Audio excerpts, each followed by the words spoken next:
and welcome all. Today's topic is individual demand for a commodity. So without wasting our time, let's start the class.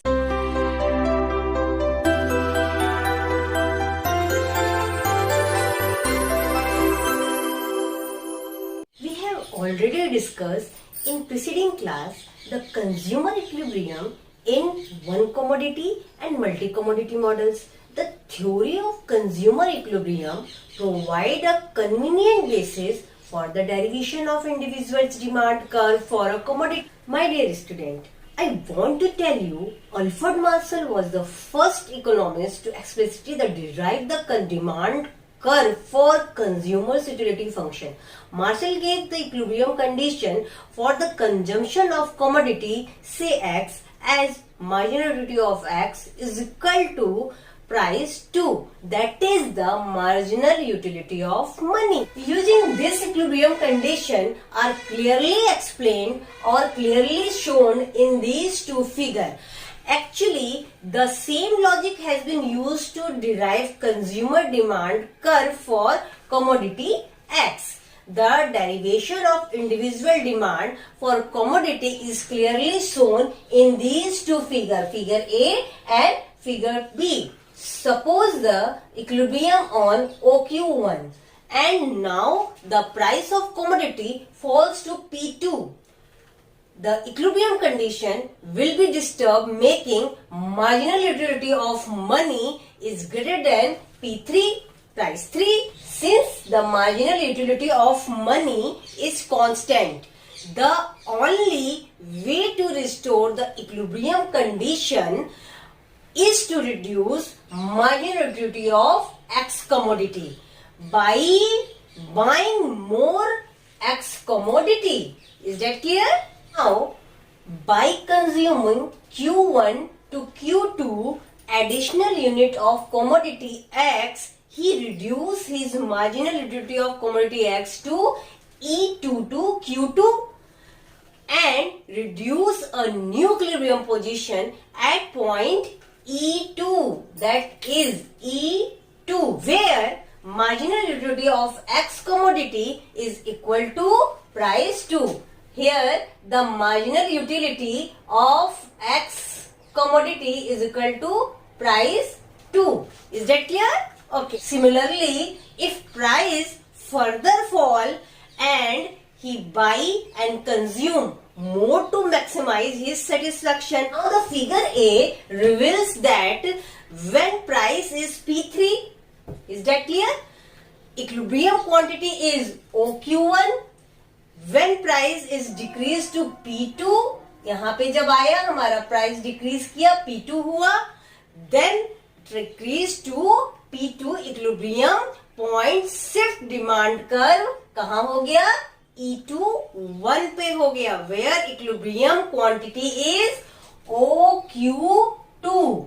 OQ2. If equilibrium point is E2, the equilibrium point of quantity क्या हो गई हमारी? OQ2. Similarly, again the price is fallen down.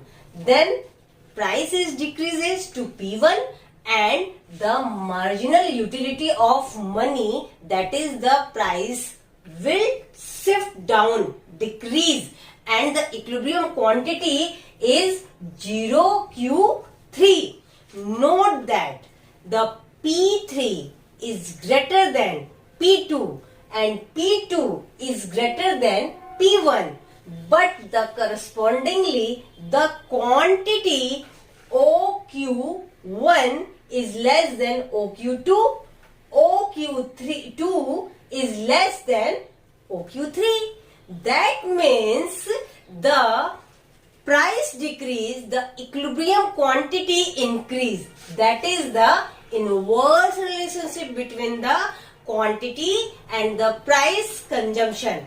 Okay, the inverse price quantity relationship is the basis of the law of demand. Law of demand will be discussed in the next video. Today we are discussing on the inverse price and quantity relationships that are already shown in the figure A and figure B. Now we concentrate on the figure number B.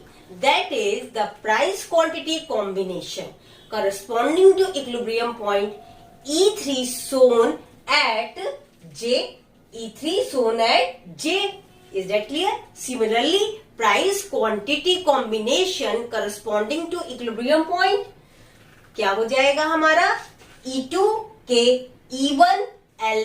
Is that clear? By joining the point J, K, L, we get individual demand curve for commodity X. The demand curve, that is the dx for the commodity X in the usual demand showing Marshallian demand curve. Demand under variable marginal utility of money, we have already discussed the consumer equilibrium and derived his demand curve under the assumption that marginal utility of money remains constant. This analysis holds even if marginal utility of money is assumed to be variable. Is that clear? Mark the point. This analysis holds even if marginal utility is assumed to be variable. Now suppose marginal utility of money is variable, it decreases with increases in the stock of money and vice versa.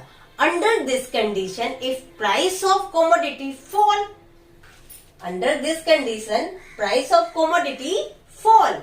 If price of commodity fall, the consumer buy only as money unit as he did before the fall in the price. He save some money on his commodity. Now, as a result, his stock of money increases and his utility of money decreases, whereas utility of commodity remain unchanged because his stock of commodity remain unchanged. As a result, his marginal utility of commodity exceed his marginal utility of money. As a result, his stock of money increases and his marginal utility of money decreases, whereas marginal utility of commodity remain unchanged because his stock of commodity remain unchanged. As a result, his marginal utility of commodity exceeds his marginal utility of money. When a consumer exchange money for commodity, this stock of money decreases and stock of quantity increases. As a result, marginal utility of money increases, marginal utility of commodity decreases. The consumer therefore exchange money of commodity until marginal utility of commodity equal to marginal utility of money. Consequently, demand for commodity increases when its price falls. I hope all of you easily understand and digest today's topic. If you are new, please subscribe my channel and support the channel to grow. All the best, take care and don't forget to like, share and subscribe my channel.